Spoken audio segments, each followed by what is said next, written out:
All right, I guess there's no countdown. That's it. We live, man. I'm JVB, also known, well, I'm Jose Betancourt, also known as JVB. Hopefully my audio is coming out good. Is my audio coming out good, Tony? Sounds good to me. We have Tony in the house, also known as Romudef. There you go. Yeah, Yeah. you got it right the first Uh, time. What's up, man? How you doing, um, bro? Chilling, man, chilling. We haven't talked in a while, and I figured, Yeah. Thanks for having me on, man. It's always good, chatting up with you, man. yeah, thank you for joining me. Like literally last freaking minute, I was like, yo, dude, you're home. Yep, that Want to was it. Like, record? yep, I was like, I'm home. Let's Make do sure this, I don't man. have any text. Yeah, I wanted to do this number one because I've been home, due to an injury at work, and some news came out. I've been doing more than usual content via podcasts and YouTube videos and stuff, and I really don't do the Google Hangouts. So I wanted to do it with Tony because he's like the master and he's been schooling me on all this. But I wanted to talk about a few things regarding the video game industry, and since you're with um, the coalition.com, you're Yep. up to date with videos. I mean, with video games reviews and all that stuff. So I figured there wouldn't be another person more qualified to talk about some of the recent activities and announcements regarding video games, and that means PlayStation 4, Xbox One, and the Nintendo brand as a whole. All that Let's stuff. start off. Let's start off with Nintendo because Nintendo had their Nintendo Direct, which kind of replaced uh, their necessity to be at an E3, to be at some of these video game conferences, and they'll announce it like last minute, and they'll announce sometimes useful information, and other times they'll announce something really dumb. But this time around, they announced some really good they made some really good announcements for Nintendo owners, whether it's on the 3DS or the new 3DS XL, whatever it's called, or the Wii U. Tony, let's start off with the biggest one. There's going to be a brand new 3DS in the market in North America. What can you tell us about that? All right, so this new 3DS is going to have it's basically going to be like better built than the last one. It's going to have a new processor. It's going to be able to play games that the 3DS can't make. The only thing is with this specific one they're coming out with, I can't wrap my mind around this. It doesn't come with an AC adapter. You I need an heard. AC adapter to power the thing. How the fuck do you, it doesn't? I can't compute that. It's like, okay, cool. There's a new 3DS that's not. I don't even know if it's coming to America, and if it is, like, we're not getting the AC adapter. Like Nintendo said, they're doing that to save people money, but it's like they're gonna have to spend money to get an adapter. And think about it like this: if you turn in your old your old 3DS, right? You have to Hmm. give it in with the adapter because they were like, hey, if you had the 3DS, you're gonna have the adapter. You don't need it. You don't need it for this one. So if you trade it in, because they said, hey, maybe you could trade it in and get some money, you have to give in the adapter. So you're adapterless when you get this thing. It makes absolutely no That's pretty sense. weird. No sense at all. And I mean, we'll get into the whole Nintendo Direct thing because I kind of have a little beef with them, but I don't know Oh, that. really? Yeah, to me, it's like every time I see these things, it's so frustrating because like it's this like bland, controlled kind of thing. Like I get where Nintendo's coming from, but it seems like they're stuck in their own little world. They're not really like competing with the main guys. Like you guys should be competing. You're still part of the games industry, and you have these Nintendo Directs. They're only really catered to Nintendo fans. It's not really for people that are not Nintendo fans. But I know I'm kind of veering off from the main topic there, but No, it's cool. It's cool. yeah, that 3DS announcement, that was like you said, the biggest announcement there, and I'm like, wait, it doesn't even come with an adapter. That's crazy. Yeah, I heard about that, and since I wasn't able to follow up on it, I didn't watch it when it came out. So I heard people complaining about that, about no adapter, and I was like, what the hell? That can't be real. So what are people supposed to? How are people supposed to recharge their brand new handheld? I guess just if they just so happen to have an extra charger around, so What, yeah. micro USB? Nah, dude, the proprietary shit that comes with the 3DS with the prior one. Yeah. So so they're telling you don't trade in your current 3DS with the charger. hold on to Yeah, the charger and trade in the actual handheld.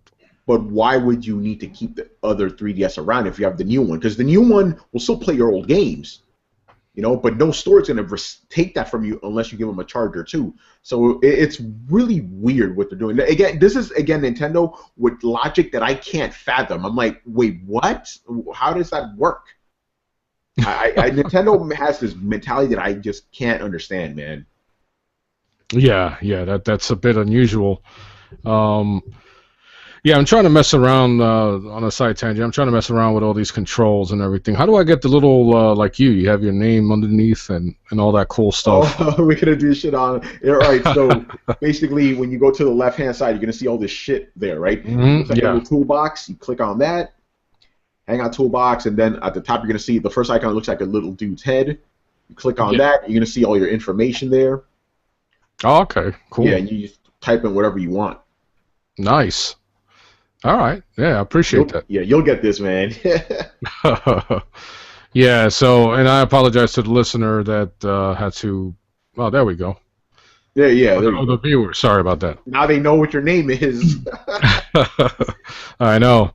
Um, yeah, but Nintendo also announced a crap load of games for their console, their home console, and their handhelds. Yeah. Uh, and they even announced the capability of downloading games directly to your Wii U gamepad. So that's pretty cool. Do I have that correct? Like, is that something that was announced, or am I just making shit up? Because I heard somebody saying that. Yeah, I can't verify that because, like I said, I just read about this. I didn't see it because I cannot stand these Nintendo Directs. But that would actually make sense though if you could actually download it to your gamepad, especially if the games on the Nintendo whatever the eShop I believe it's called, like they're Yeah. mostly like old games. So why wouldn't they be able to be played on your pad? So I would assume that's probably the case if that's what you heard. So right now, it seems like Nintendo, even though they don't have a big event like, let's say, PlayStation Experience, or they don't attend E3 at all the time. Excuse me, I'm hitting my freaking mic. Um, they actually came out and made some noise, some positive waves, and that's a good thing for Nintendo. They need that. Yeah, people see. I mean, Nintendo fans they love these directs and they really like this one. So it definitely catered to their fans, and those people were pretty happy about this. I actually considered picking up a Nintendo Wii. My son, I always stated that if my son said yes, then I would pick one up. But I'm starting to see that there's some real value to the Nintendo product, and that it's starting to when you look at the store, similar to what PlayStation has done between the Vita, PlayStation 3, and PlayStation 4. Everything's accessible via the PlayStation Network and the PlayStation Store, and Nintendo started that with the Wii U. I mean, with the Wii, with the first Wii. And I even made a comment that based on the information I've heard from Xbox and Nintendo, where there's been a lot of talk with Xbox about DirectX 12, which comes out at the end of the year, Yeah. and then another price drop, like not even a week. It seems like it was only 2 days ago. The price went back to $399 for the Xbox One. Yeah, to be correct, it was 12 days ago, Yeah, but but it yeah, seems it's like like, 2 days ago. yeah, exactly. I'm like, whoa, we'll talk about that. But yeah, Mhm. Nintendo, they're slowly getting their shit together when it comes to online because Nintendo was never about online before. And you're right about the whole value thing. Like basically like the Xbox 360, I mean Xbox 360. I haven't slept in over 48 hours, people, so I'm kind of fucked up. So yeah, it's like Xbox One is 350, right? I would still get a Wii U over it because there's more exclusives. If you saw all the exclusives that came out last year, Nintendo crushed both of them at Mhm. combined. So there's definitely value. You got Bayonetta, you got a bunch of cool shit there. So you're 100% right about that. And they're getting their network infrastructure correct. There you go, my man Bane. Yeah, Bane in the house, bro. Bane wants to say something. The fire rises. Now you can play. Yeah, but I keep hearing like little beeps and shit. Does that mean people are chatting with us or something? No, I don't know where you're hearing that from, man. It might be in your head. I don't know. Yeah, it could be. You don't hear it as like a chime. No, I don't hear that shit. All right. If I You don't don't hear hear it, that? then nobody else is hearing it, so we should be Okay. It's in my head, dude. okay. It's telling me to upgrade, but I don't want to upgrade. I don't Yeah, know what fuck the that. Don't do it during the show. They're gonna, No, I'm not. No, no way. So, yeah, right now Nintendo is in a good spot. The Wii U and the Wii U actually sold well because the NPDs came out yesterday, and uh, that's only in North America, so it did yeah, extremely well. A few of their games, like the Pokemon, sold over 2 million. I believe. I believe it was Super Smash Brothers that was over a yeah, million copies and stuff like that. So that's impressive when you consider that the Nintendo Wii U has a bad rap, and it's become a niche product because you don't hear a lot of people talking about the Wii U. You hear everybody talk about Xbox One, PlayStation 4.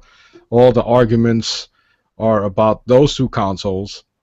Well, all the multipliers, all the exclusives, and then when there's an exclusive for uh, Nintendo, it's a big deal. Like when they decide to bring an exclusive, it's a big freaking deal. yeah. Um, and I love the fact that I got this little thing right there. That's how much I use these PlayStation Gold headsets. Nice. I gotta get a pair of those, man. Those things are fucking Oh, it awesome. comes in handy when my wife is asleep and she wants me to shut up. so so Nintendo's in a good place right now, and it won't be too long before we hear a big announcement about a new Nintendo home console, and let's see what they come up with. Um, Do you think that's a little bit close? It's like the Wii U didn't even come out that long ago, and now they're already talking about a new console. Doesn't that kind of tell you that like maybe this system is like underpowered compared to the other ones? Because it's not that much more powerful than a PS3, you know? And the other thing you were talking about is like, yeah, when people talk, it's just Xbox and PS4, they're in this corner, right? And then Nintendo's over here. So when they come out with an exclusive, it's a big deal because that's all they really have. They don't have Call of Duty. They don't have anything like that on their console. That's why it's big. That's why. Why do you think Smash Brothers did so well? Everybody who owns that system bought Smash Brothers because there's really not much to play.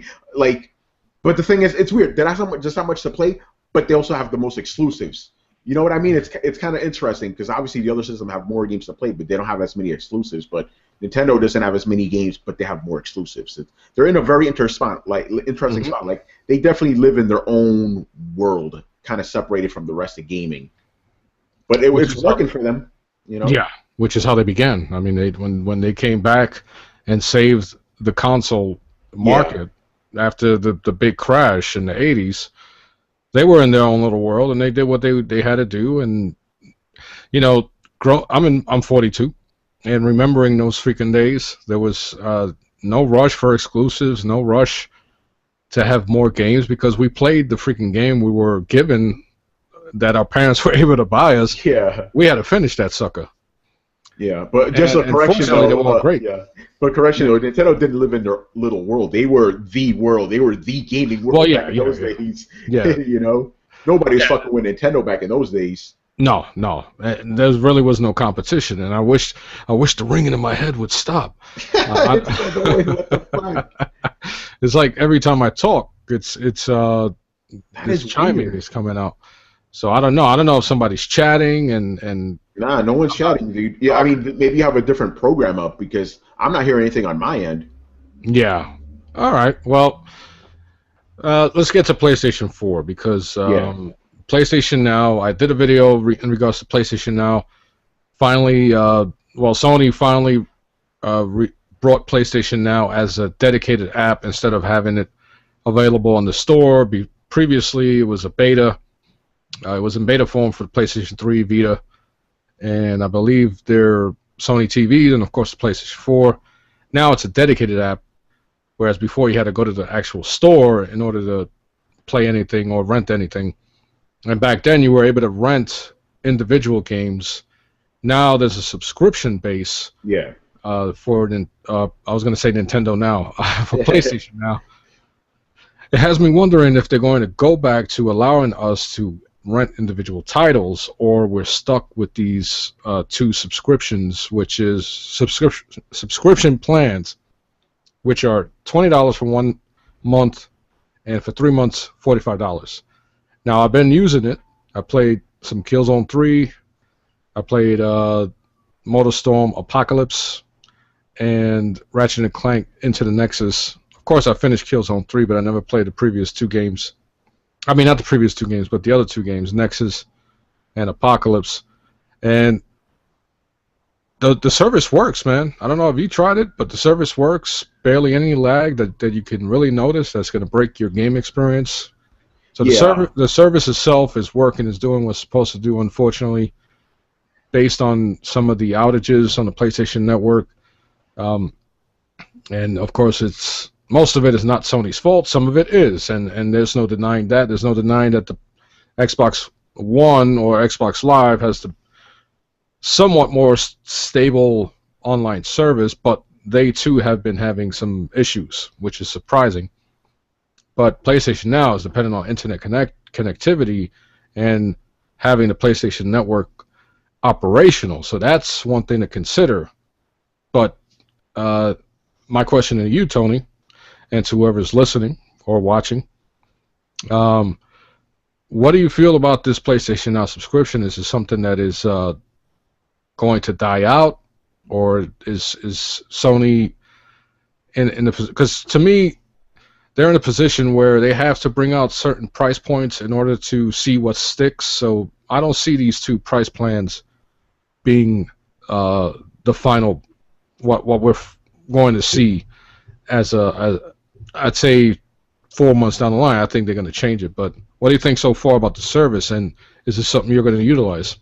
yeah, okay. So I actually played with PlayStation Now when I was at E3, and now mind you, that's the most ideal condition possible.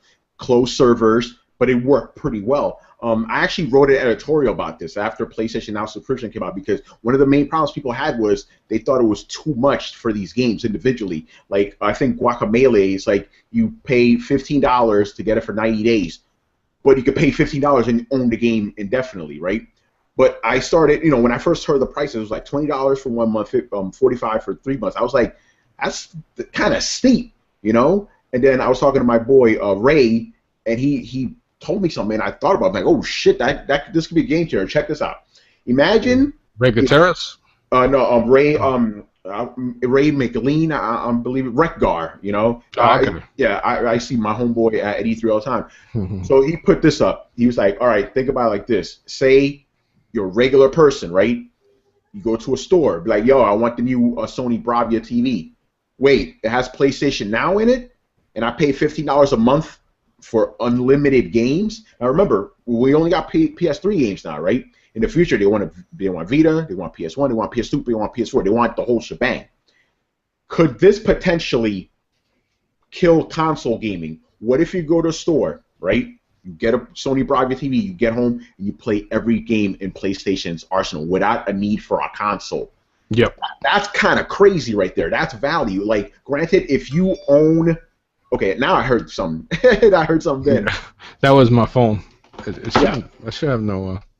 Yeah, but it's like right now, I wouldn't get it because it's like, okay, I have PS Plus, and this thing only has PS3 games. There's absolutely no reason for me at all to get this, right? In the future, however, think about it like this: $15 a month. That's the same thing people have been paying for years for MMOs. That's $180 a year. That's not too bad. Yeah. $180 a year for unlimited games. Which is what it currently is. 100. If you calculate it, it's $180 per year. If you want to have if you want to do the 3 month plan. Yeah, no, actually, it's more than that. Yeah. It's 6 months. Yeah, that's 200 and what? No, that's $360. Am I bugging out? No, because it's $15 a month.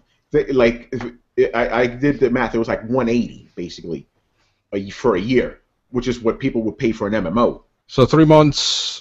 3 months is $45. Yeah, so 6 months is 90, and then we're looking at $180. I don't know what I freaking quadruple the fucking thing, Yeah. but $180. So yeah, you're correct. If you're into MMOs and you're used to a subscription base. Yeah, and think about it. You're paying for one single game, $15 a month, one single game. This is for every game, every single game. That's potentially a game changer right there. So that's why I'm like, you guys need to keep your eye on this, because if this is successful, what's to stop Microsoft from doing the same thing? But then there's problems with it too. What if, and you're already seeing this too, remember how EA has EA Access, right? Yeah. What you run into this situation, Ubisoft, give us $15 a month, you get all of our games. EA, here's all of our games, $15 a month. So you have 10 companies with $15 subscriptions. That's right up your ass, you know. So Yep. that's a danger too. But it could potentially change, revolutionize the entire industry. Now, granted, it's dependent on internet, connectivity. Look what the problems I was having just trying to get on this podcast earlier today. Yeah. The infrastructure right now is not set up, but I'm basically talking about hypotheticals. Hypothetically speaking, it could be a pretty significant game changer if this thing actually works. That's the way I see it. I wrote a whole thing about this. People, they at this point, and I agree with them, it's not worth it. In the future, it could be. And where can we find this article? Oh, it's on coalition.com. Oh, okay. Click on editorials, is right there. You got to give you a shout out, man. There you go. Thanks, man. So, yeah, I have no problem with it. I don't think I'm going to use it right now because I have a PlayStation 3, so if I want to buy these games on the cheap, I can, but there are people who they're going to buy a brand new TV. And don't forget the fact that it's on Samsung TVs now, and it's going to eventually be on other devices. So not only can I play these games on my Vita, I could play it on a smart TV, whether it's a Bravia, Sony Bravia, or a Samsung Smart TV. And then, of course, on my PlayStation 3 or PlayStation 4. So the capabilities are there. We're finally seeing what Sony paid for with Gaikai, and we're seeing glimpses of the future. Yeah, that fear of having another EA access, it is legit because I wouldn't want to be in that situation where I got to pick which service subscription I want to freaking rent and miss out on a bunch of titles that I would like to play.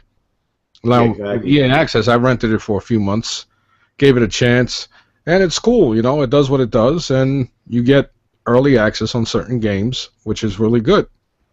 I like the fact that I can do it per month. So if I decide that, all right, Madden is coming out, I want to play Madden a week early, I want to try it, there I go, $5.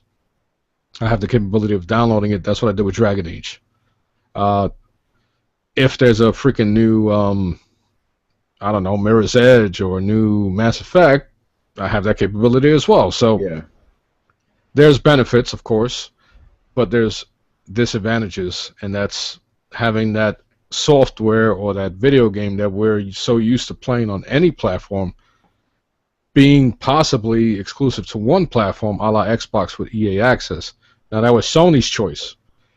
They know better than anybody else, and of course, I kind of see why with the PlayStation Now being something that maybe EA Access would interfere with. Exactly. And not only that, but we're paying for PlayStation Plus, which is $50 a year, and then if you want to pay for PlayStation Now, that's another service we got to pay for. So imagine $30. If you calculate all that. Yeah, and then imagine paying 30 whatever bucks a year for EA Access. So you're paying like a phone bill practically. Yeah, right. Shit.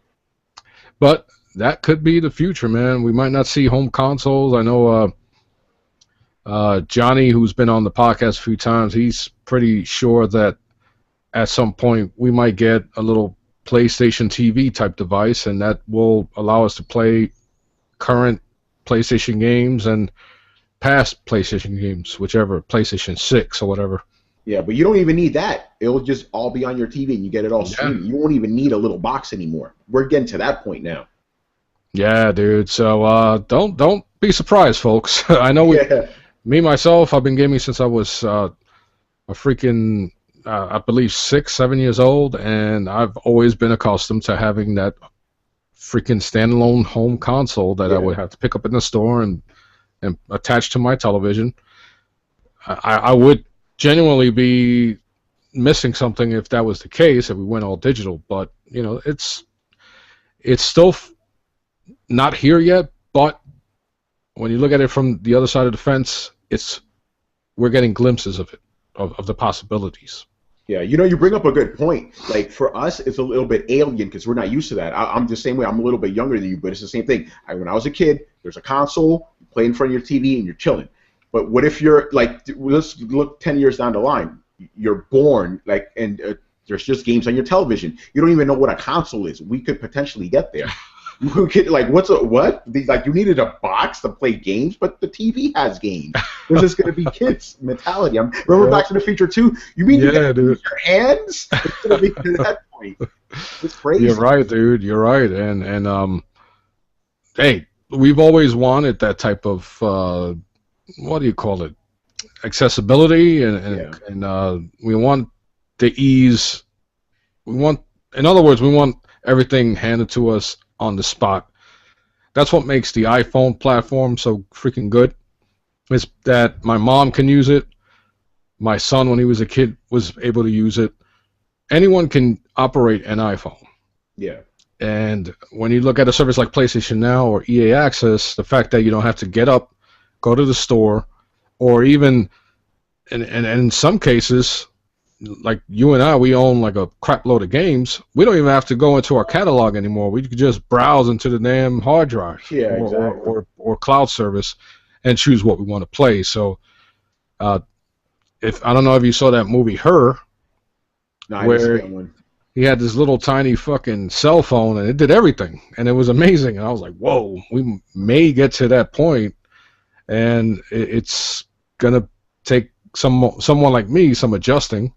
But if it's done in a very, not fashionable, but if it's done in a very simple manner that doesn't require me to read a Bible in order to operate it, a la PlayStation Now or EA Access, even mobile games, if you go on your phone, everything's right there. So we're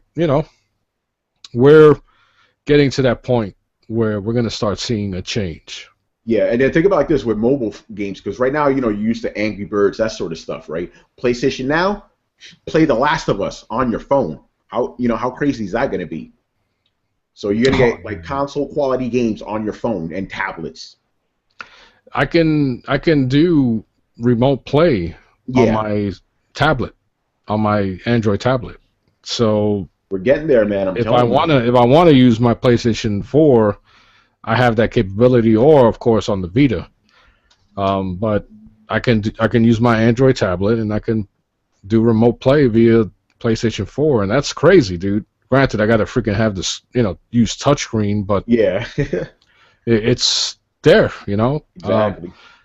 But PlayStation Now, I know some people are scared of the price. Me, I hope they go back to giving us the option of renting individual games, because I noticed that some of those games were getting better. I mean, well, not only the selection of games, but the price of the games. Like for 3 months, I saw some games for $15, which 3 months, I mean, some people finish a game in a week, depending if it's really good, and then trade it in or whatever. But 3 months is more than enough time to finish a game. Me, I know I'm not going to finish some of these games because I still got games on the current generation I'm not finishing yet, and I want to get rid of those. So it's just more options, and that's always great. Exactly.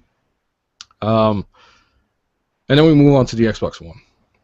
And now, first of all, congratulations to the Xbox team. They won the December NPDs. What is that? North? What is it? North? I have no idea what NPD stands for. I know I looked it up, but and let me see if I can look it up now. But yeah, we're on Google Plus, and Microsoft, just accomplished this. Let's give them. There you go. They finally did it, because remember, they were behind this entire time. Yeah. PS4 was killing them, and then in November and December, both those months, they beat them in sales. Yeah, it's called the National Purchase Diary. Interesting. Yeah, so National Purchase Diary, and it's a market research company. So it's strictly for the North America demographic, and in this case, it's video games. They do it for everything.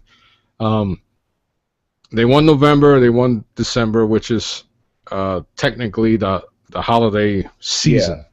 Yeah. You have Black Friday. You have Christmas.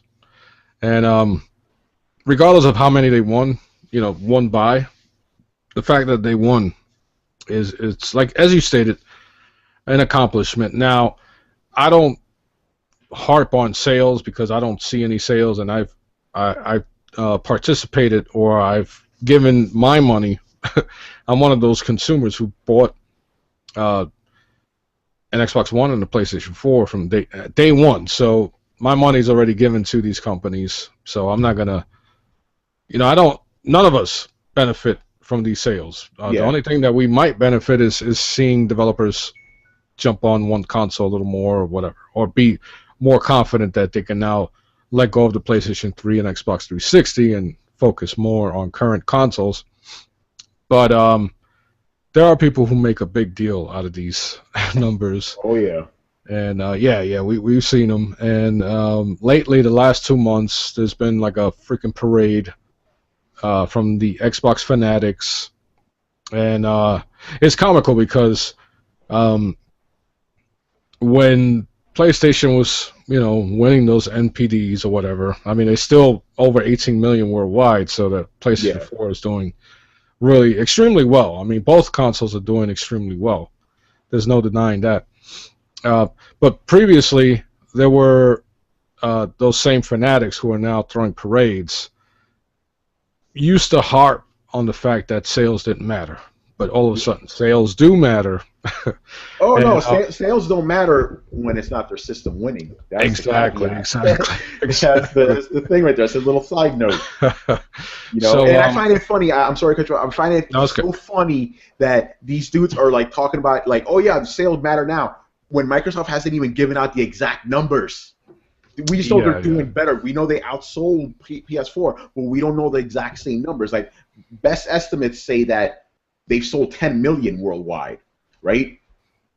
Yeah. And PlayStation sold 18 million worldwide. So it's funny that they're bringing up sales like, oh yeah, we like sales are fantastic, yet we don't know the exact sales. Meanwhile, Sony's like, yo, this is how many we've sold, not shipped. Worldwide. Very interesting. Worldwide. Very interesting. Yeah, and Sony usually they save their announcements, their achievements for an event, and I have no, I mean, it's the law of averages. There's 18.5 million Sony consoles out there, PlayStation 4 consoles out there. At some point, the tide is going to turn a little bit where PlayStation 4 owners are going to want an Xbox One, and that pretty much happened between November and December when there was a price cut. Yeah. Granted, a temporary price cut. And that came, and that price cut included bundles, which, that's insane. That's really insane. Really crazy. And I bought it day one, so I paid $500 with no video game included and a freaking Kinect I don't use. So I was pissed off when they were giving away Titanfall for free for a period of time. And then they were giving Madden for free. And I was like, you know what? My ass bought this, and I didn't want the freaking Kinect because they told everybody that I was listening, the Kinect would never be well, the Xbox console would never come without the Kinect attached to it. Everyone, even fucking Spencer. I don't want to hear this bullshit that Phil Spencer is, the Messiah. All of them were saying this shit. So I was like, you know what? I got to believe them, Hey, it is what it is. Yeah, they flat out said it cannot function without the Kinect. Cannot function. Yeah, well, you know what? When you're bleeding cash, suddenly it's not that important anymore, is it?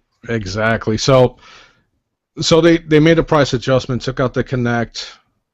There's still Kinect consoles out there, or Kinect bundles out there, but they're focusing more on a Kinectless Xbox One, so it's at $399. Then, for the holidays, they shaved off $50, and they made it a temporary price cut.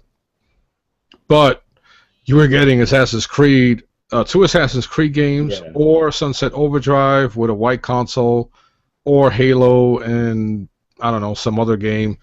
Target had, like, insane bundles, like $50 gift card, a fucking bubble bath, and all kind of shit. And as a day one buyer, and maybe I'm entitled, I'm self-entitled or whatever, and this is gonna come off like that. But seeing that as a first day buyer and wasting the money to buy something, wasting the extra $100 on a device, on an accessory I don't use, pissed me off. And now seeing the price cut pissed me off. And I was like, you know what? They didn't even compensate. They didn't even acknowledge us at all. But meanwhile, you know, in less than a year, there was like 3 fucking price adjustments. And then after yesterday, after the announcement was made that they won the NPDs, they made another price adjustment. They 12 days, as you stated earlier. Yeah. They put for 12 days there was the regular price of the Xbox One was put back into circulation. It was $399, same price as the PlayStation 4, and now it's at $349.99 again. And I believe that includes bundles again. I'm not sure. I'm not 100%. But even Sony, which was kind of weird because Sony out of nowhere came out and said, "Hey, from now on, when you buy a PlayStation 4, you're gonna get a copy of The Last of Us." Yeah. And then about 3 days later, Microsoft makes their announcement after winning the NPDs, and it was, I could picture like Bill Gates calling them and saying, what the hell are you guys doing, raising it back to 400? What the hell's wrong with you? Yeah. You got momentum. This reminds me, and then when you combine a few things, you combine Nintendo coming out and showing games, showing brand new services that benefit the owner or potential owner of their Nintendo systems. And let's not forget the games. You look at the Sony camp, next month is their first exclusive. The following month in March is another exclusive for PlayStation 4. PlayStation 4 is starting off with some games. And then you look at what Microsoft is doing. You hear a lot of talk about DirectX 12, which comes out at the end of the fucking year. You hear a lot of talk about that from Phil Spencer and whoever else wants to talk about it. You're seeing another price drop, temporary, and you're hearing rambles of secret games and secret teams being developed or being assembled for secret projects that are magical. All kind of buzzwords. But all it is, in my opinion, is buzzwords, but no substance. I don't see shit that Microsoft is doing when you compare it to Sony and Nintendo, where both Sony and Nintendo, they're bringing out stuff next month. Even at the end of this month, I believe, we might see something for Nintendo. I forgot which game. It's going to be downloadable. You can download Wii games now, something like that, via their store. And I've been trying to find like solid release dates for Microsoft specific titles, Xbox One exclusive titles, and I can't find them. You know how crazy that freaking is? Yeah, no one can, man. You're not the only one. It's like that's pretty sad, dude. Yeah, exactly. Like we know Halo 5 is coming out in the fall sometime. With Quantum, whatever the hell the name of that game Quantum is. Break has no solid release date. Yeah, and what else? Like I don't even know what else they have. Like, do they have another Gears of War coming? No, they have all right, there's Ori. Yeah. Which is the independent game that might be coming out sometime soon. That because there's a preview event coming up, so I would assume if there's a preview event, and I know Ori is part of that preview event. So okay, Scream Ride. Now Scream Ride is like a roller coaster simulator. Nothing to brag about. There's going to be people who are into that type of stuff, but that's not a system seller. That's not something that you look. Yeah. You like bragging about. Exactly. Ori looks promising. I definitely want to play that. And then you have Fable Legends, possibly Fable Legends. They still have to. That's true. They talked about their beta that's coming out, open beta for that. So that's coming up before the actual game. And quite honestly, what they showed at E3 just looked like it was forced. Like it was, like they were like, look, we got to show something. Let's show something for Fable Legends. So I'm a Fable fan, and this has nothing to do with the actual franchise that I played. So I'm interested in seeing where that goes. Then you have Cuphead, another indie game, which is on PC already, and Quantum Break, which hasn't been officially announced, like when a release date is coming. I heard February, but I haven't heard anything since then. And then I know there's Tomb Raider that's coming out on the Xbox 360 Yeah, that's later and this year. Xbox One later this year. Yes, and there's some debates whether it's timed or whatever. But regardless, that doesn't Oh, it's matter. not a debate. It is time. You always have to look Are at the you sure? language. 100% sure. Look at the language. It said holiday exclusive 2015. What happens after the holiday is over? Yeah, Not going to be exclusive. Always have, because if it was exclusive, they would have flashed out. Only on Xbox. Only on Xbox. That's what they would have said. Because if it's exclusive, they will always let you know. But if it's not exclusive, they'll try to word it in a way that normal people, I know that sounds kind of elitist, but regular people, they'll be like, oh shit, exclusive. They're going to look on that word, but you got to look at the words around exclusive. Holiday 2015 exclusive. What about spring 2016? Right? Yeah. You got to think about that. Yeah. But regardless, for the year 2015, it's an exclusive, Yes, we got to count it as that until there's an official announcement that is coming on another console. So even though it's on the Xbox 360, you can count it as an Xbox One exclusive as well. So it is what it is, and Crackdown, nobody's even seen anything in regards to Crackdown. Nobody knows when that's going to be ready. So people are counting Crackdown. People are counting Scalebound.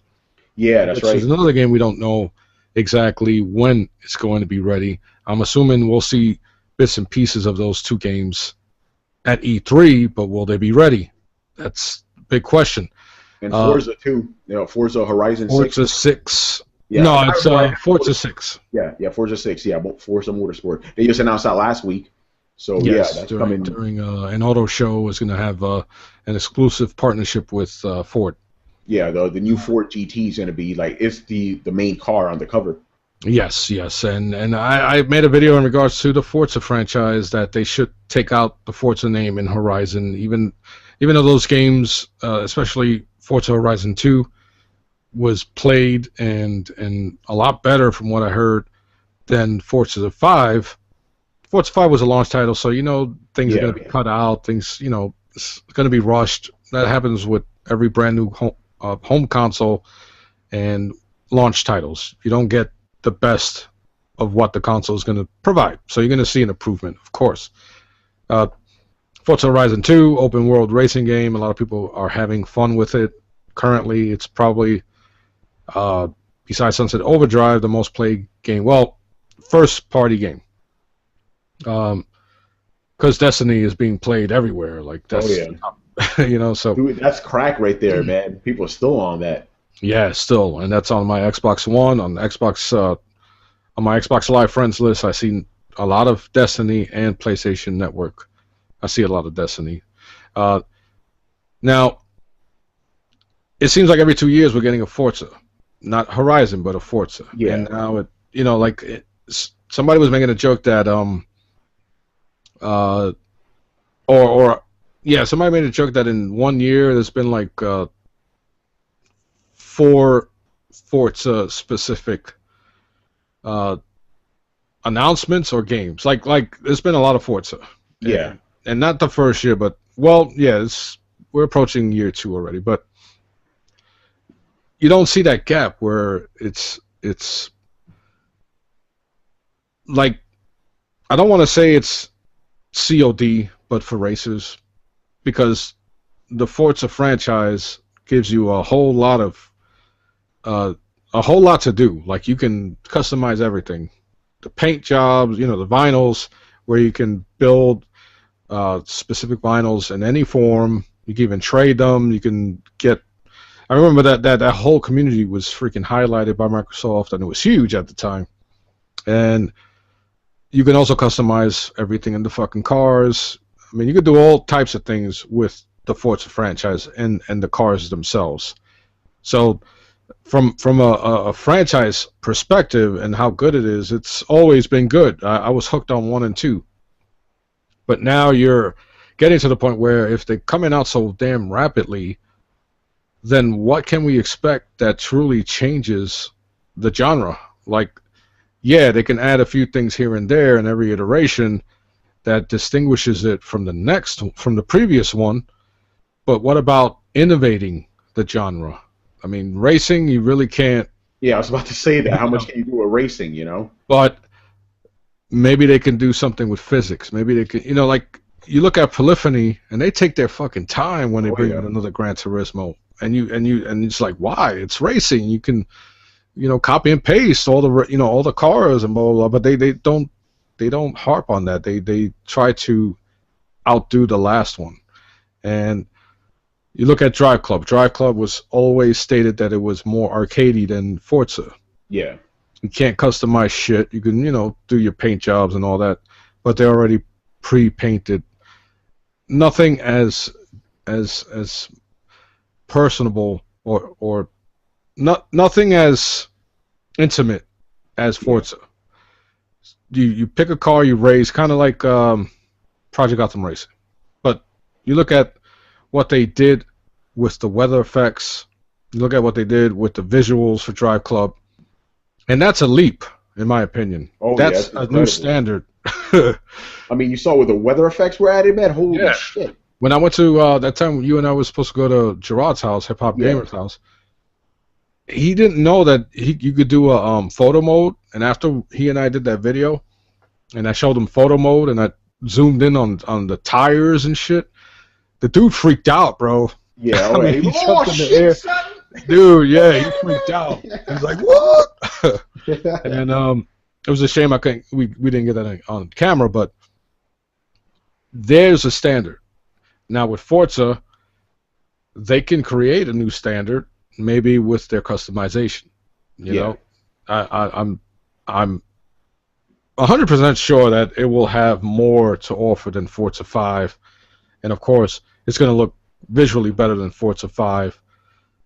Visually better than Forza Horizon 2. So those are givens, but I see where Turn 10 says, you know what, instead of every 2 years, we're taking our time. We'll go every 3 years, and this way we innovate instead of imitate. And I don't mean imitate another franchise, I mean imitate what they did the last time. Yeah, imitate themselves, exactly. Yeah, so yeah, I'm definitely looking forward to seeing what they're going to do with Forza 6. I with all this DirectX 12 talk and this fantasy world dialogue that they all the headlines, we see all the headlines and we see all these quotes, and it's like, why are you speaking to us like we're stupid? Why are you throwing the word magical into a freaking conversation when you're talking about video games? It's like, come on, this is not the fucking 80s. You're not selling me a damn car. You're selling me video games, but a lot of us are experienced enough and savvy enough to know that what you're saying does not speak to me. It's speaking to a general public that is not looking at the news articles that we're looking at. So let's go into this whole DirectX 12 stuff, because I've been seeing YouTube videos and stuff. There's one particular YouTube video, and the guy does quality work. And regardless if he's an Xbox, if he prefers Xbox a little more than everything else, but seems like he owns multiple consoles and stuff. Not going to name drop, but he was talking about DirectX 12, and some developer who was working on DirectX 12 was trying to break it down, and you might be familiar with this. He was trying to break it down so that the average individual would get the idea of what DirectX 12 is going to do for PCs and the Xbox One. And he was talking about how DirectX 9, you can, developers were, and these are tools for developers, not us, so we're not going to utilize this at all, but developers were able to do certain things with 9, DirectX 9, DirectX 10, DirectX 11, and with DirectX 12, being that our video game consoles have multiple cores in their CPUs, and I work as an elevator technician, so I know that when we're putting in a freaking controller, a solid-state controller, and we're programming EEPROMs for a specific building to do a specific thing with specific weight at a specific floor. There's so much dialogue going on, so much zeros and ones going on that the average elevator passenger is not fully aware or doesn't give a crap about. Same thing with video games. The average consumer doesn't care about DirectX 12. They could give a shit that developers are able to utilize possibly all the cores simultaneously. But for people like us, enthusiasts who've been playing for a very long time, it's intriguing. So Phil Spencer came out a while ago and said, don't expect DirectX 12 to perform, to drastically change the Xbox One. And then that made headlines, and people were like, "Oh, you're taking it out of content and blah blah blah. You're changing his words around." It's like, this is what he said, so why should we? Then you throw in the fact that developers were saying the same thing, and then you throw in another fact that they had to eliminate certain Kinect features to give the Xbox One more resources, or to give developers more resources for the Xbox One, which is a great thing. You take out, they're gradually killing the Kinect. And let's just be honest, man. People are not really using that thing. I'm not using. I can't. For some reason, it doesn't read my hands, and my wife screams at me every time I'm like, telling it to turn on or whatever, and she's like, "Stop it already! Just hit the button." Yeah. Well, I got the controller in my hand. I'm like, but I gotta justify this fucking $100. But so and then we get to, we fast forward it now, and this developer is telling us the benefits, the advantages, and we're hearing a lot that, you could possibly port video games, which they demonstrated during the summer, where they ported Forza 5 to PC. They said that's going to be a whole lot easier. And then in the article, and this guy is like reading it word for word, like the developer was saying that currently video games only utilize, I believe, 3 or 4 shaders of real-time lighting or light sources, and that they can utilize more, in the double figures with DirectX 12. That those tools are there, those tools are available, which means, you look at, once again, Drive Club, and you look at the lighting effects, and it's unbelievable. Because lighting effects makes it look realistic. Now, that really intrigues me. The capability of having more developers having more freedom to utilize more lighting effects and things of that sort. But then he also stated that developers have to build their games from the ground up. So they gotta knowingly develop for DirectX 12, and the game has to be built around that. So I could see exclusives, maybe Tomb Raider, maybe Scalebound or Crackdown, Yeah. And then they brought up the magical cloud again, saying that it could possibly utilize the power of the cloud. We'll see about that. But the dude left something out. He left out when the guy said, this does not make the Xbox One or PC superior, and that eventually Sony will have their own updated SDK developer kits and all that stuff. And the fact that Sony has a developer-friendly SDK kit already, it's a lot of freaking Ks. The fact that they already have a developer-friendly console, it eliminates the need for Sony to immediately retaliate or answer back. They do have something in the works with their ICE team. And this is not unusual. We've seen it with Xbox 360, PlayStation 3. They always gradually get better for the developer, get easier for the developer to develop games and utilize new techniques. Look at what we got with fucking Gears of War, man. I mean, when Gears of War came out, man, I never saw such a beautiful freaking game. Yeah, nobody did, man. That was like incredible back then. That's one of the games that really sold the Xbox 360. Yeah. People were like, what the fuck is that? I need to own the system. Exactly. You're 100% right about that. Yeah, so that didn't happen like right away. That happened a few years after Xbox 360 was out. So, I always stated when we look back and we look at some of the launch titles or all of the launch titles on the Xbox One and PlayStation 4, we're gonna smirk. We're gonna be like, "Damn, bro, these games don't look anywhere near as beautiful as we are playing now." So that is a given. Like, I joke around and I make sure I make a point that the Xbox One has a dry lineup right now. Like for the next, I don't know, till E3 maybe. I mean, who the Yeah. hell knows when we're gonna get these, like, quote unquote AAA exclusives from the Xbox One. It's not unusual, but when you see the fact that all we're hearing lately is, sales numbers, DirectX 12, which is at the end of the freaking year, and we're getting little comments because these guys aren't stupid. Aaron Greenberg and Phil Spencer, they know that they could say any fucking thing on Twitter, and it makes headlines. Yeah. They could say, "Oh my God, something magical is happening in the campus." Meanwhile, he's probably taking a shit, but Yeah. somebody's gonna post, "Oh my God, something magical is happening," according to Aaron Greenberg, and then a whole bunch of videos are gonna go up. Hmm.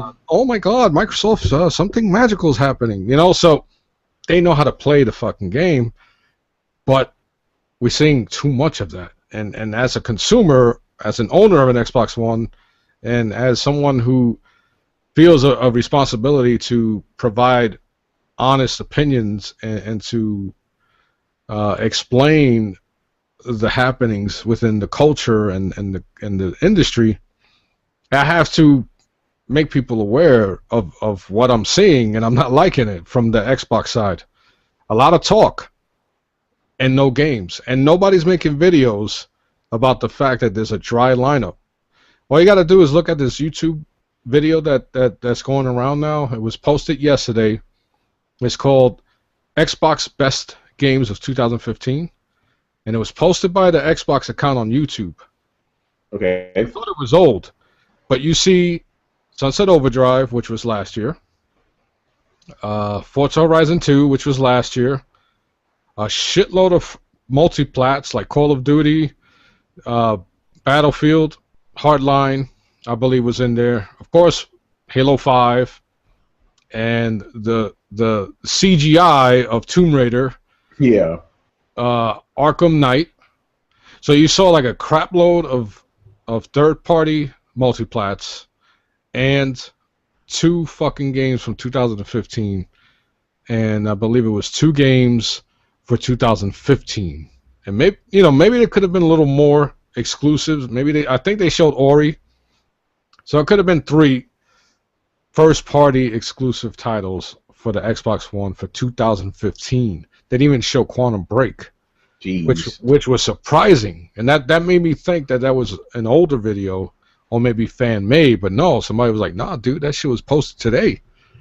So I was like, "What?" Like, why even make that video? Why just not say, the games of Xbox One or something? They'll say the best games of Xbox One 2015, and then show two freaking 2014 titles.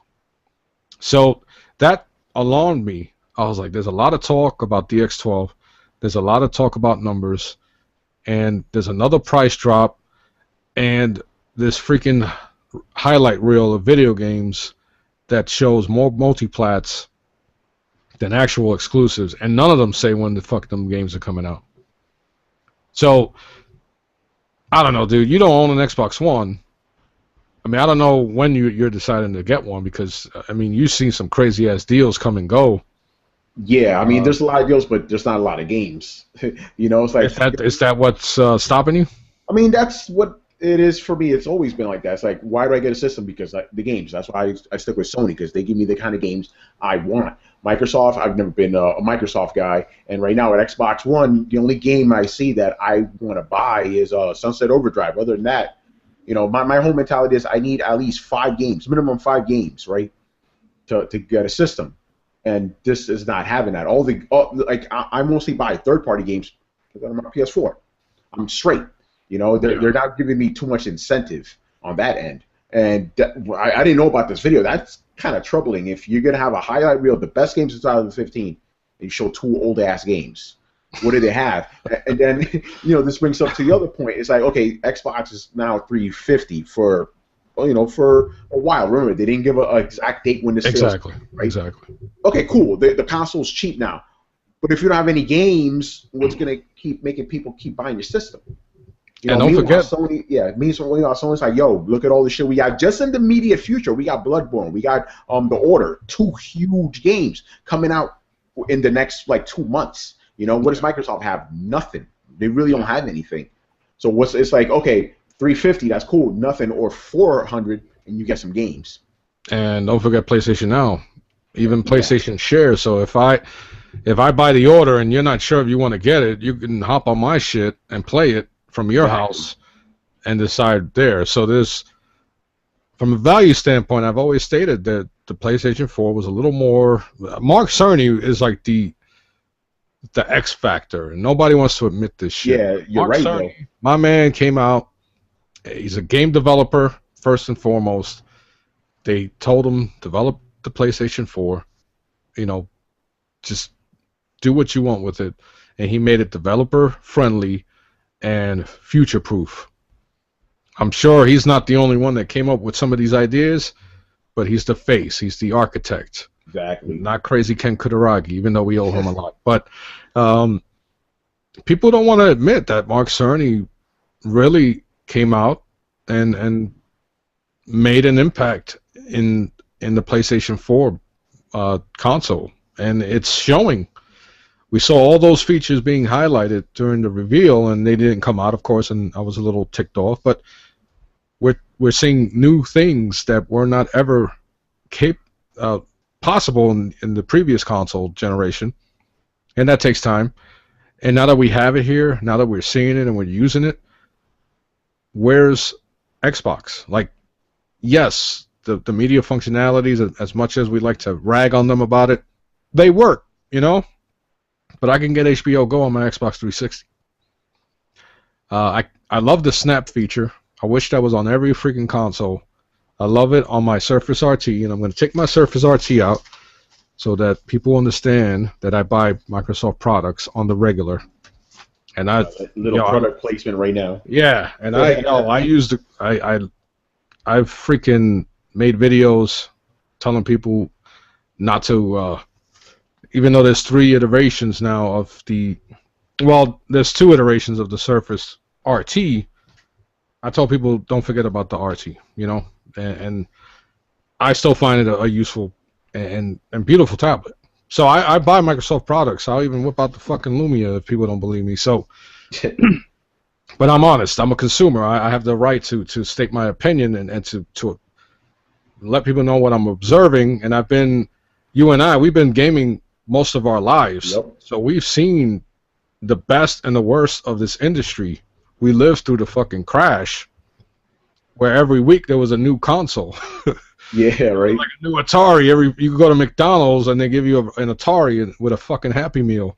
So it's a beautiful experience.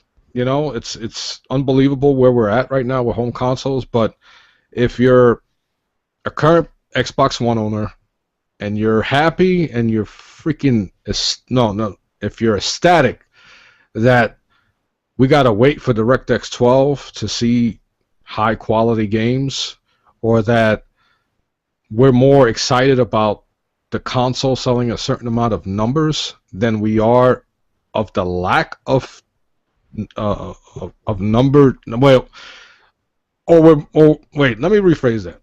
If we're more happy about NPDs, about sales, than we are about the number of games currently coming out on the Xbox One, then you're blind. You're blind. You should be telling Microsoft, where are the freaking games? When are they coming out? Give us an idea what the hell we're looking at. Don't lower the price and then make a big deal out of it because you're hiding something. Yeah, and the price cuts are just there to get people in there because it's a distraction. Not much game. It is a distraction. And then just going back to what you said before, I find it interesting how gamers spend so much time now, and on both sides, right? Yeah. Debating, things like DirectX 12, debating all these features, debating price cuts. What? Remember the days when we used to actually do something called play video games? Oh, we And we debated about the actual and game. we talked Right. about the actual games. Whatever happened to that? It's like dudes are on message boards talking about all this other shit, and I don't see dudes talking about, hey, you know, I played Sunset Overdrive. It's the fucking shit. Let's talk about that. No one's talking Yeah. about that. Let's talk about No, DirectX no. 12. I think I've talked more about Sunset Overdrive than I have seen on my timeline. And I follow Xbox people, I follow PlayStation people, Nintendo people. Um, and the granted the ending to Sunset Overdrive was stupid, and I was like, what the fuck? But the fact that it was a new IP, it's Insomniac, so we know that they they have a history of making some quality titles. Yeah. So hopefully it does well enough so that there's a sequel. They build more around Sunset Overdrive. Excuse me, I just burped on there. No, we didn't hear And that. So good. so, you know, not that we have to support new IPs, but we have to, if we're purchasing them, we should talk about them more than we Should, talk about exactly. fucking DirectX 12 or winning November, winning December, or how Phil Spencer is the messiah of home consoles. These guys, Phil Spencer, number one, is part of that fucking regime. No matter how you look at it, You're right. he's still part of the same regime that nearly destroyed our freedom as video game consumers. Mm-hmm. You know, with the whole you can't trade in shit. Yeah, the DRM bullshit. Exactly. So I don't want to hear that, oh my God, he's doing so great. They have to do better. And that's what competition brings. You know, Sony's doing their thing. Sony has the, you know, better public perception. And quite frankly, when you look at their exclusives compared to Xbox exclusives, you see a difference in quality. You know, you see Drive Club, even though you can't compare it to Forza Horizon because they're totally different types of racing games. One's open world, it has, you know, hundreds of cars, a lot of customization and stuff like that, where you can maybe compare Drive Club to Forza because they're more of a circuit racing type thing. But you look at that and you want to showcase your new console, you show them Drive Club, because whoever sees it is going to be like, holy shit, man, those are, Yeah. you know, those are visuals. I saw somebody post a picture on they put a photo via PlayStation Share, and I thought it was somebody driving a real car. Like he zoomed in on the person's hands and the dashboard, and on my phone I was like, shit, I thought that was real, dude. And then I went home and I looked at the same picture and I'm like, holy shit, if you glance, you think it's real. And then, you know, certain things give it away. But I just mentioned the photo sharing. You know, you forward thinking. Look how popular the photo sharing is on the PlayStation 4. The streaming. If I want to stream on my Xbox, I got to fucking launch an app. I got to snap an app. Even recording, I got to snap Game Studio. And then I got to select record. Where with the PlayStation 4, a few touches of a button, a dedicated share button, Yep. everything's easily accessible. Everything can be done in one shot. Whereas it's an app on the Xbox One, so you can tell who was thinking. You could tell who was thinking ahead. So Exactly. I don't want to hear shit about DirectX 12 and people. I've heard people saying that. And these are videos. And these are videos that have thousands of views and people fucking commenting and blindly like agreeing with everything. And it's like, why don't you just do a Google search and you'll know that what the fucking dude is saying is not legit. So I heard one dude say that DirectX 12, that even though Phil Spencer said don't expect a huge change in the Xbox One, he said, I'm telling you, DirectX 12 is going to make the Xbox One more powerful than the PlayStation 4. And then he read a fucking article and is like, okay, you're reading basically what everybody else is capable of reading, but if you read exactly what it says, you'll see the same thing that Phil Spencer said. And then that DirectX 12 is going to be a game changer. It's going to, another fucking idiot with chocolate chips in his face He fucking, it was like a rabbit shit on his face, and he just left it there. But he he said Xbox One's gonna have avatar-like graphics. What? Okay, Yeah, now you dude. know that. Yeah, that's what I'm. Like, come on, Those are the son. people I'm talking about. It's like, see, I'm old-fashioned, and I believe that when I was with Podtacular, which was strictly Halo related, a Halo related podcast, and we had millions of fucking listeners. Damn. And Fumo Jive and I, we respected that, and I felt that it was a personal responsibility, it was a personal choice, and I felt responsible for providing content that was informative and honest and to our listeners, because we have 6 viewers. Those viewers are taking time out of their day to watch my ugly ass talk. So I appreciate that more than anything. I don't care if it's 6 or 1. Yeah, it don't matter. But at least those individuals know that I'm not going to sugarcoat shit, because maybe 2 out of those 6 people are on the fence about whether they should buy a PlayStation 4 or an Xbox 360 or maybe a Wii U. So if I can help with that process by providing information, because information is key.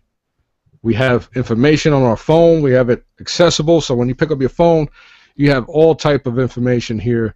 You don't even have to watch a fool tell you that we have avatar-like graphics coming to the Xbox One. You don't need to watch an idiot like that. You just fucking Google this shit and then be like, yo, this dude is wrong.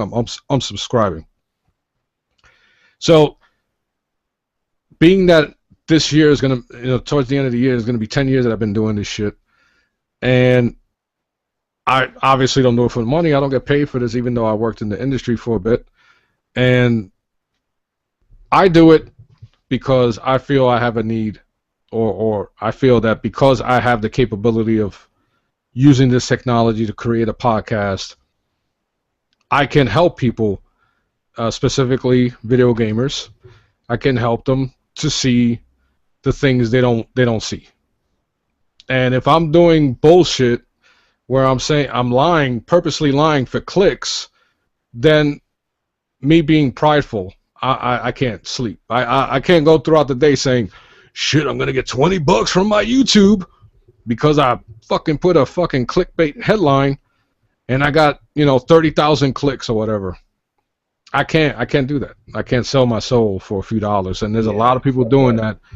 And I just feel that people with the capability of saying, or people with a lot of subscribers, because I'm under 900, and I'm very proud of that. But some of these dudes got 10,000 subscribers, over 1 million views, but yet they use that, and to me that's valuable. They use that valuable commodity to lie, and, and it's like, why are you doing that shit, bro? So I don't know. It's me. To me, it's more personal, and I feel like I need to call these guys or make people aware that there's people like that. There's people bragging about DirectX 12 instead of worrying about the fact that we don't have anything on the Xbox One. It's like, come on, man. Together, we can fucking kill. Adam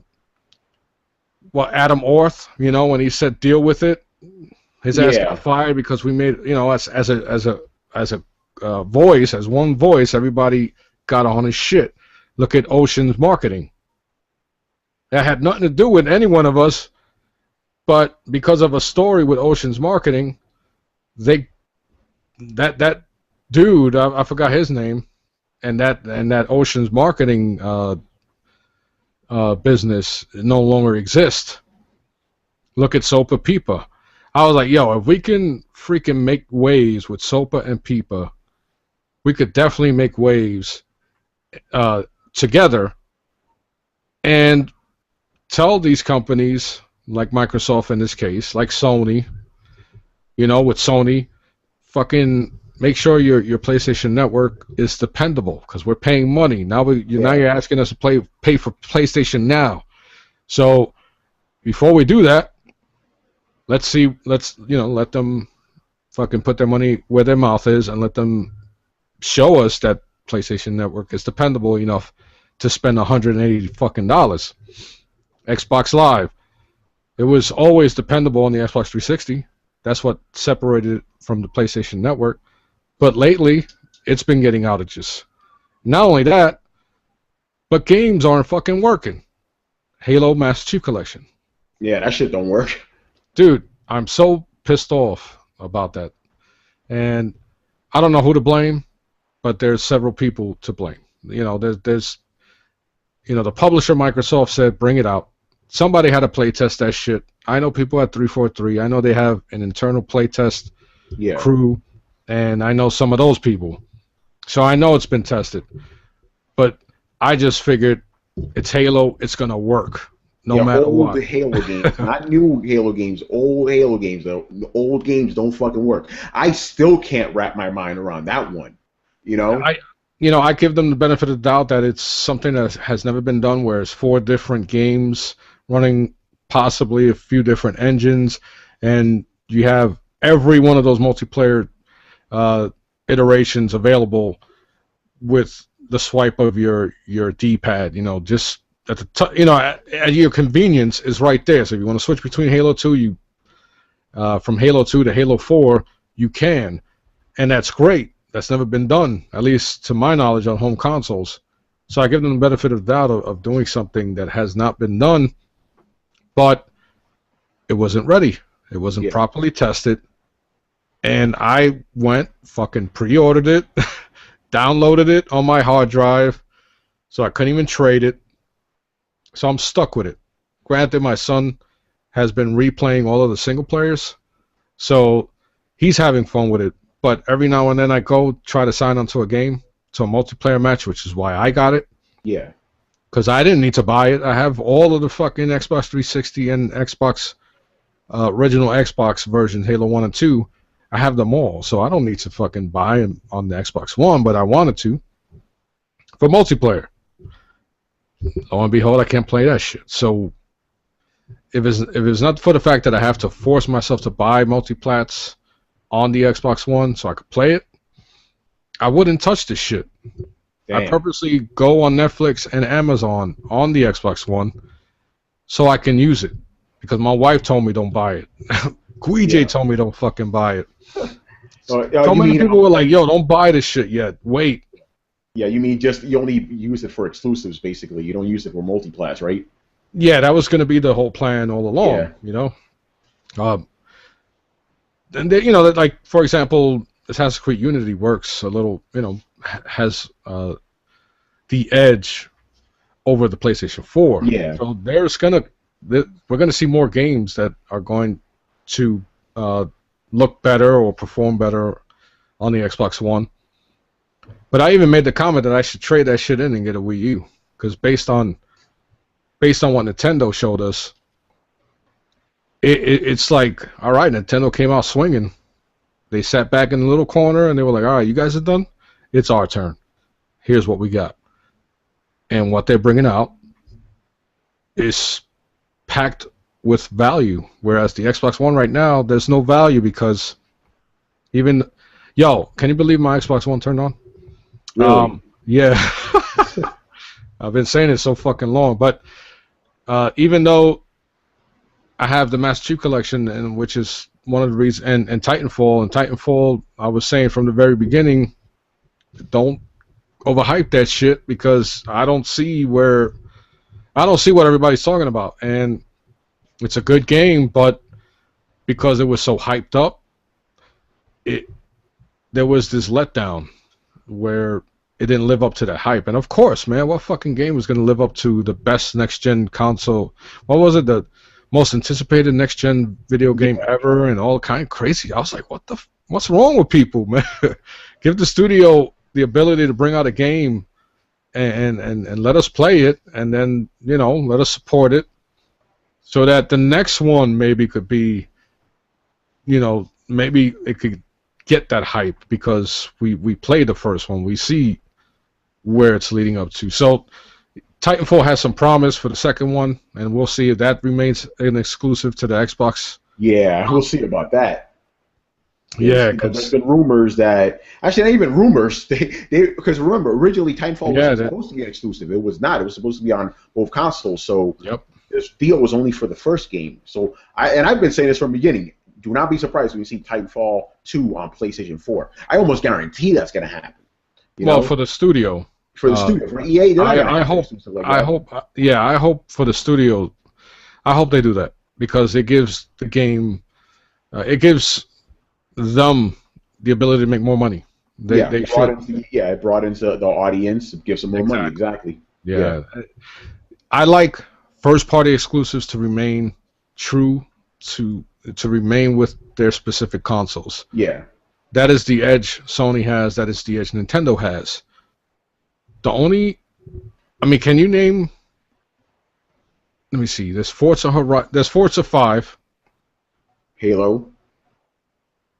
But that's a remake, right? No, I mean Halo 5. I mean so far. Now, right? Oh shit. Forza Horizon. No, but that was from a third-party developer. Okay, that was first party, right? Shit. Yeah, first-party studio. Like Turn 10 did Forza 5. And obviously, Sunset Overdrive doesn't count because that's Insomniac. No, they're Insomniac. Yeah. Yeah. What Microsoft Studios game is there? There isn't. Forza 5, dude. That's it. That's it. That's it. It's crazy. There you go. It's like we're struggling to name a fuck. It's insane, man. So this is why you get the 350 price because that's all they have. That's their competitive edge. They ain't the games. No, they have to make. And if anybody can do it, it's Microsoft. Similar to the Xbox 360 when it had the Red Rings of Death. Yeah. And, it was revealed like years later that they knew that they had this potential issue and they were ready. They had a plan set aside, money set aside. Damn. So that when it did happen, and if it was a widespread occurrence, which it was, they would have the reserves to do what they got to do, and it did. I had 6 Xbox 360s. Yep. Only paid for 1. So, and I still dealt with it. I was a fucking huge Xbox guy. I was like, oh fuck that, it's so beautiful and sleek and blah blah blah, and I'll live with it, and I did. Microsoft did the right thing, and they did the right thing and yet they did the wrong thing. They released something that to get it out there in the market, which is what they did right now with the Xbox One. They released, I don't think it's an incomplete or I don't know. I mean, with the Xbox One, I don't think that it's a console that's broken or anything like that. But when you look at all the updates, when you look at the fact that DirectX 12 is coming out later this year, and people are speaking about it in a way that DirectX 12 is the final iteration of the Xbox One, and that's what it was meant to be to begin with. And people are bragging about it's similar to when people were bragging that Assassin's Creed Unity ran at 25 frames per second on the Xbox One and 21 frames per second on the PlayStation 4, and people were making videos celebrating this shit. Meanwhile, you're not telling your listener, look, don't buy Assassin's Creed because it's a fucking buggy mess. Yeah, exactly. So now people are saying, yeah, at the end of 2015, we're going to get the real Xbox One. And so the idiot like me who paid $500 for an Xbox One at launch, I had to see price changes. I had to see amazing bundles being given, games being given away. And now I have to wait 2 years so I can justify my fucking purchase. Because in 2016, we're not going to see those DX12 games either. In 2015, we're not going to see them. 2016, we'll start seeing them. Supposedly at GDC, Gamers Developers Conference, we're going to see the first DirectX 12 game being demonstrated. Whether that's PC remains to be seen. It would be nice if it's on the Xbox One, so it can give me, on a personal level, some satisfaction. Be like, all right, this motherfucker is going to be a beast, or developers are going to be able to utilize everything and fucking give us something truly fucking next generation. Because right now, Soldier X, he jokes around. Well, he doesn't say he's joking. Because he says there's a layer of shit on when he plays an Xbox One game. He owns 2 fucking Xbox One, so he's no Sony pony, Sony fanboy. But he says he can tell there's a difference in visuals when he switches from multiplats. And when you look at the exclusives, you see a jump. Now we Sunset Overdrive is a very pretty game. Like, it's very colorful, very fluid. I just got bored of the repetitive gameplay, but there's no denying that game looked really fucking good. Yeah. Not a first-party exclusive, though. You know, like, it's not a Microsoft-owned studio doing this game, like Turn 10 or 343 Studios. So when you compare the first-party exclusive for Sony, and you see even Killzone Shadowfall still looks fucking really good. You know? Yeah. The game sucks, but it looks beautiful. Yeah, single player was extremely disappointing. I enjoyed the multi a lot, but you look at Infamous Second Son, you can see that step, and then you look at Drive Club, and you see the progression in their games. As you know, the exclusives comes, you see a visual leap.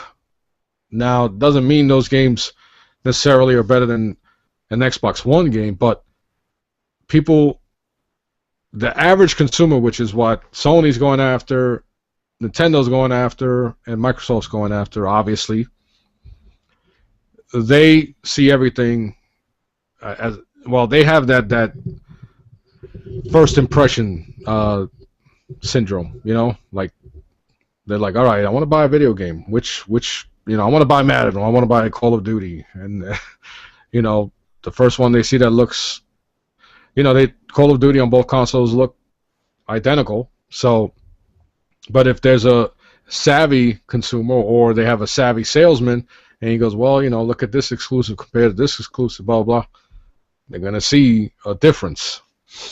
So, like you said, they need that price cut, because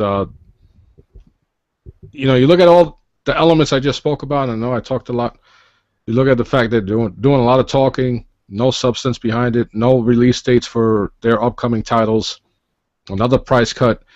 Those are, when you combine them together, it is pretty obvious that Microsoft had to do this out of necessity. If they had the killer titles coming up within the next month, they would not need to do a price cut. It's just like Sony. Sony doesn't need to do a price cut because they got all their ducks in a row. They don't need to do this at all. They don't. Sony's not been in first place at $400 without any crazy bundles. They've had bundles, obviously, but not insane bundles. Yeah, exactly. So think about it. Now they're giving you a game. I don't know for how long. So they obviously saw something, and they were like, you know what? Because obviously they know a little more than we do. Yeah. So they obviously saw something, and they probably figured, all right, we got some exclusives coming out. We're gonna gain a little momentum. Xbox has momentum, so let's try to swing the pendulum back to our favor. And I could see why they might have been like, all right, let's give away a free game, because Microsoft is going to give away a free game at $3.99 anyway. So why not give away one of the best titles to come in the last 10 years? Exactly. And if you haven't played The Last of Us, shit, I highly recommend it. Yeah, you need to play that, especially that remastered one, man. Ooh. Yeah, even the multiplayer is... I love the multiplayer.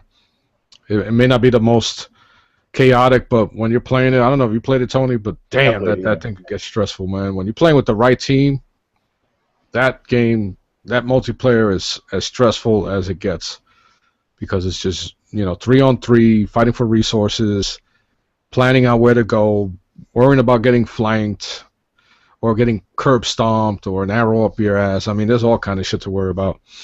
But very underrated multiplayer experience. Not a lot of it's not a lot of content behind it, but it I'm sure maybe Naughty Dog will do something that they, maybe utilize what they developed with The Last of Us multiplayer and put that sucker on Uncharted 4. So it's going to be interesting to see. But anyway, I think we've gone on long enough. I mean, but we wrap it up, Tony. I know I've fucking talked a lot about the Xbox One. What do you feel like for this year? First half of 2015. What do you think about the Xbox One right now? Well, like I said, this price cut is not going to be a permanent thing. Obviously, they're gonna bleed too much money. So I'm expecting, and I said this on my podcast, you're gonna have strategic price cuts at certain points of the year. You're gonna if they do better on MPD next month, they're gonna lower that price again for a little bit.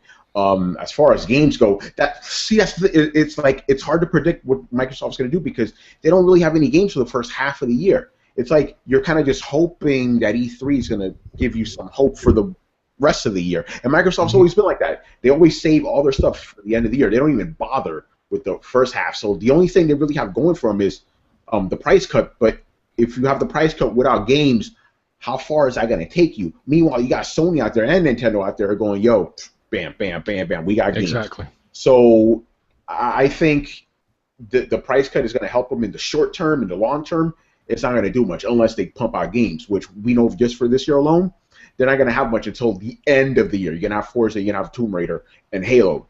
But that's at the end of the year. Right now, first half, like you said. Quantum Break. Yeah, right now they don't have anything. So I don't know. It's not going to last. It's not going to last. Another thing I forgot to mention was somebody had posted a while back that there was the possibility that because Microsoft's going to have so many games this holiday season that they might have to release them in 2016. So I don't know if that was someone within Microsoft who made that comment, but that also tells me that we might see a delay in one of these games that we just mentioned. I wouldn't be surprised. And I'd be all right with it if they say, you know what, in order to utilize DirectX X12, we had to delay maybe Quantum Break. Yeah. As much as I want to play it, and that's one of the few titles besides Halo 5 that I wanted my Xbox One for. If that's the case, I'll be okay with it because if you look at Rockstar, they come out with their games when it's ready. Yep. Same thing with Naughty Dog. But if they talk to me like I'm an idiot and they say, yeah, we got so many games this holiday season that we had to delay certain games for 2016. That's how strong our lineup is. If they come out with that type of PR shit, you're gonna hear about it. I mean, I'm gonna go fucking bonkers because that's, if like what was it? Somebody was saying that they had a secret double stacked CPU or some shit or GPU. That secret sauce bullshit. Yeah. So there's people making videos that that's for real, but we all know if Microsoft had that, they fucking exactly. So they're not in a position to wait and see. They're in a position, as these price cut indicates, and these bundles, they're in a position where they got to do something to stay relevant right now during their lineup launch. And if that's the case, we would have seen these powerful double stack CPUs already. So DirectX 12 is going to help. It's going to help the developer, and that's always good. I own an Xbox One, so if I can get better looking games, hey, more power to me. But don't make the news about the end of the year. Tell people, hey man, I'm playing this on my Xbox One. What's next? So. But that's typical Microsoft shit. They always leave the quote unquote best for last. Look at last year. They were first half, nothing came out. Yeah, they had Titanfall. Titanfall, that was it. And what was it? Titanfall. Then they went through 4 months with indies. Yeah. and good indies too. So no, Yeah, no knock we're not against them. shitting on that, but yeah, it was Titanfall was like the main big one. Every bundle you saw was Titanfall, you know. Yeah, And then shit, and then and then you got then you got the majority of the games at the end of the year, and we're seeing that same exact strategy this year well, we had Halo Master Chief Collection, which at the end of the year. we already know it's having issues. Sunset Overdrive, third party exclusive, and Forza. Horizon 2, which Yeah, probably was the biggest seller and the most played out of the three. Because yeah. I don't see nobody playing Overdrive. I don't see uh, anyone even like talking about it in a sense where people are still talking about some of the PS4 exclusives. Um, so I don't know, man. It's I don't know if it's I don't like to say that there's the do bro mentality because a lot of people like to say that with the Xbox brand. But sometimes when I see the fact that certain types of games don't get the same love, um, then it kind of worries me that it's true, and Well, look at the the MPDs, dude. Look at who are the top two games. yeah, Call of Duty, Madden, It's the same games every fucking year. You know, yeah, so that stereotype exists for a basketball, reason. yeah, Yeah, basketball, Madden, Call of FIFA. Duty, FIFA, yeah, Yeah, same games every single year. yeah. So yeah, I mean it's tough for new exclusives, new IPs to really, unless it's even The Last of Us for all those awards it won. It wasn't going to outsell a Call of Duty or anything like that. So Yeah, I mean we got to this year, expect that. excuse me, last year, it was three games that were new IPs on that list. Other seven, all old games, or existing IPs. Destiny was the only one that cracked that top three. That was a brand new IP. Watch Dogs Yeah, made it on there somehow. Fucking Watch Dogs made it on there. yeah. What You did you talk know, about? The disappointment, man. Holy shit, jeez, bro. that was hype. That was pure hype, man. Pure Pure hype. hype because That's what. Yeah, it was the very beginning of the new generation of console, and it was open world. And look, that E3 presentation, the first one, the was so first one. impressive that it carried out even throughout the downgraded demonstrations, and we were like, no, this is what we're gonna get. That old PC one, and man, it was a lifeless character. It was a cliche story, and uh, gameplay wise, it wasn't bad.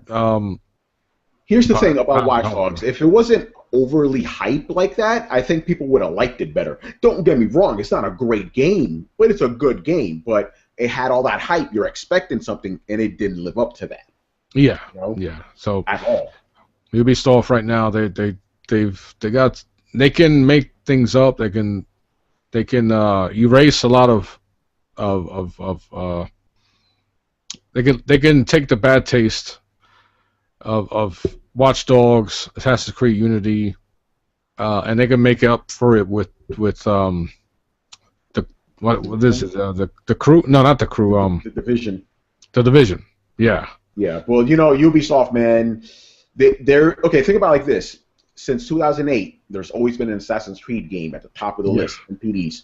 2008, there wasn't even an Assassin's Creed game. It was still there. This year, two Assassin's Creed games came out. None of them were on that list. And that reminds me, something I mentioned on the post game report. Uh, that's good because that means people aren't buying it. People are have listened to the news articles and to people who highlighted the issues with Unity, all the bugs, and it's scary because there's a few games coming out next week, and I'm so nervous that we're going to see the trend make its way into 2015, where games were coming out and they needed like 20 gigabytes of patches. Yeah. Uh, I'm almost afraid to pre-order anything because I want to make sure my freaking games work when they come out. Look at Yeah, that's Halo something. Master Yeah, Chief that's something. Collection, Yeah, that's what I the was telling game that people I last night. expected. Yeah, Yeah, I expected if any game was going to work, it was the Master Chief Collection, yeah, and and it doesn't work. That's it's what I was it's telling people last time. Like, you may want to hold off on pre-orders. Let the game come out, and you hear the word of mouth because that's a trend now. You notice this. You pre-order the game. Ubisoft already made their fucking money. They don't care. you know. But the Exactly. customer who buys the game pre-orders it, and they're like, "Oh shit, Assassin's Creed Unity! I love Black Flag. I love all the other games. This is gonna be a fantastic." And they get a piece of shit. Look at Battlefield 4, same thing. They pre-ordered the game and it didn't fucking work. Halo didn't work. This is a trend now. People need to be careful with this shit. They need to just like, yo, let the game come out, and then you decide to buy. Don't pre-purchase the shit. Pre-purchase. I want to bring that up too. You seen the shit for Evolve? You pre-purchase the whole game for $60. What if the game is shit? You already plunked down your money. You know?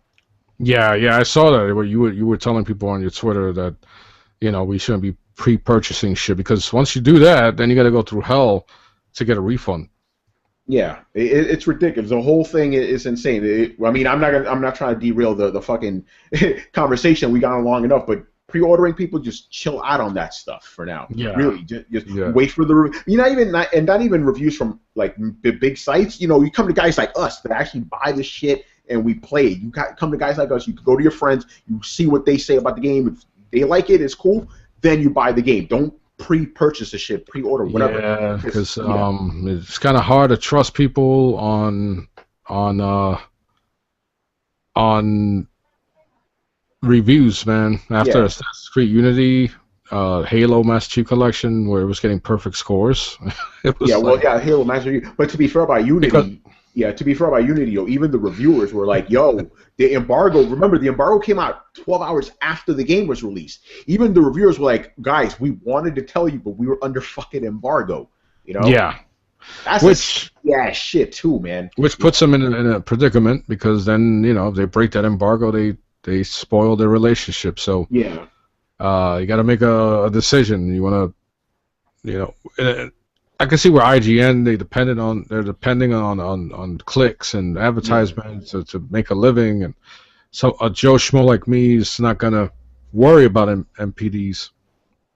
I mean NDAs, sorry. Yeah, NDA, yeah. Because I don't get review copies for that sole purpose. I don't want to go through all the trouble. Number one, to get a fucking PR contact and then get a game, and then if I see something that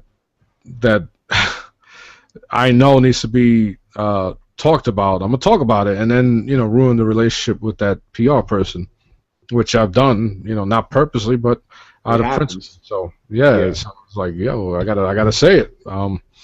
But yeah, we're gonna wrap it up. So remind everyone, Tony, where they can find you. Yeah, you can check me out at the coalition.com. That's coalition with a K.com.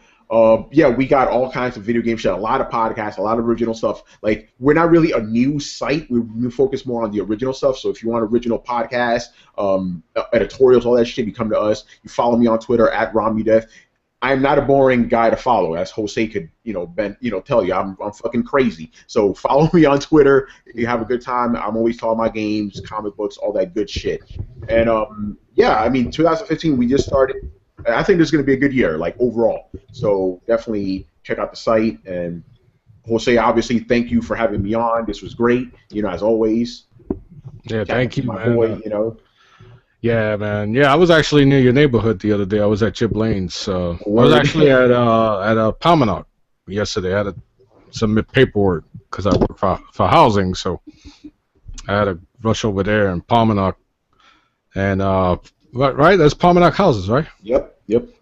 And submit paperwork. So I was like, oh shit, I wonder if Tony's around. But yeah, man, it's always a pleasure to have you on, and talk about video games and the geek culture and life. Oh yeah. And I have the Post Game Report podcast, which you can find on iTunes or at talkingaboutgames.com, and we're a video game related podcast. And if you think I'm opinionated, the rest of the guys, Soldier X, Derek God, Eddie, TG1 Eddie, Heroic Superman, even though he doesn't fucking come on anymore, Neff, Hung Fat, or Johnny, Golf Rat. My man Yancey. Yeah, we have a lot of characters come and go on PGR, so you never know. Like one week to another, who's gonna hop on? Guije, of course. So we have a lot of interesting characters on PGRs, not just me, and we all have multiple consoles. Most of us own an Xbox One and PlayStation 4, and we tell it like it is because we spent the freaking money. We should talk about our experiences with a certain product. And none of these consoles are perfect. When you eliminate all the extra goodies from PlayStation 4 and Xbox One, at the end of the day, they just play video games, Yep. and that's why we're here for. Is for the video games. Is for the video game console that lies underneath all the whipped cream, and they do them well. Yep. Unfortunately, there's competition and everything. Computers, how much RAM you have in your fucking computer, or how powerful is your CPU, or how many horsepower, or how many pounds of torque on your card, your camera, or your fucking how many megapixels your camera has on your smartphone.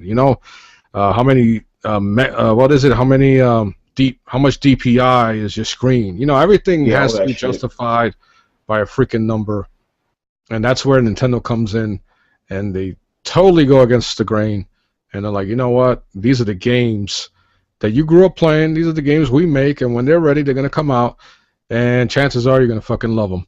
And it's we see it every time a brand new exclusive comes out for Nintendo, people flock to buy them. So, uh, of course, same thing happens with the PlayStation brand, Xbox brand.